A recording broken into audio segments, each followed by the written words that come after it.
ఈరోజు కాకి గర్వం అనే స్టోరీని చూద్దాం. ఓకేనా.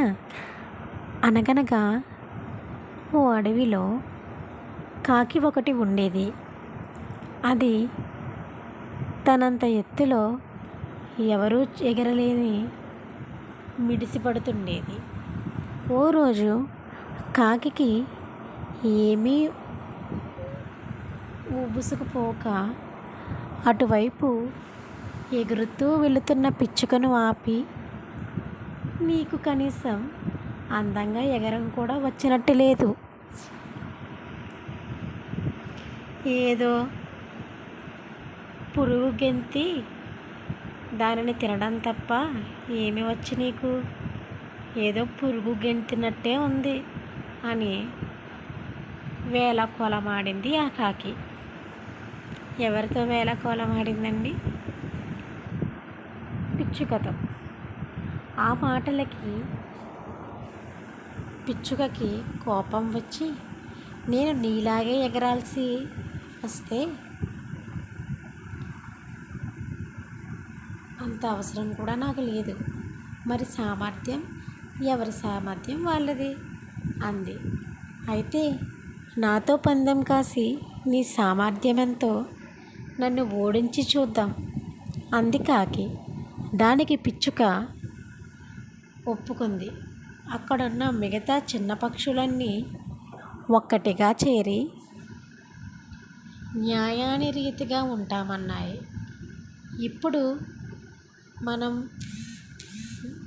ఉన్న మద్ది చెట్టుతో మొదలుపెట్టి మధ్యలో ఉన్న రావి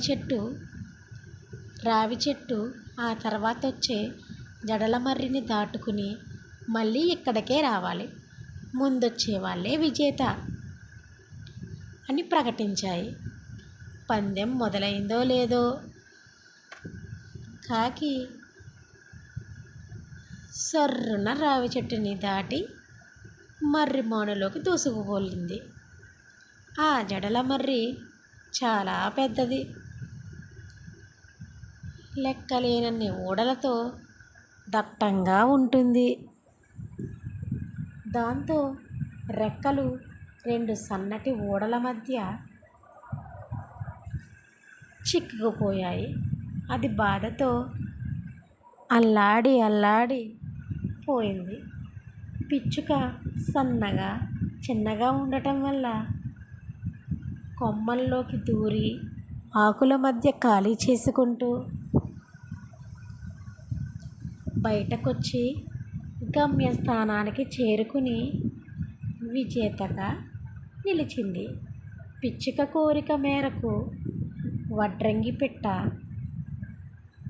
ఒకటి వచ్చి ఓడల్ని మెల్లగా తొలిచి వాటిల్లో ఇరుగున పడి ఉన్న కాకిని కాపాడింది. దాంతో ప్రకృతిలో ఎవరు ఎక్కువ తక్కువ కాదని తెలుసుకున్న కాకి మరెప్పుడు గర్వపడలేదు. అలాగే మనం కూడా ఎప్పుడు గర్వపడకూడదు, ఎవరిని చిన్నబుచ్చుకూడదు.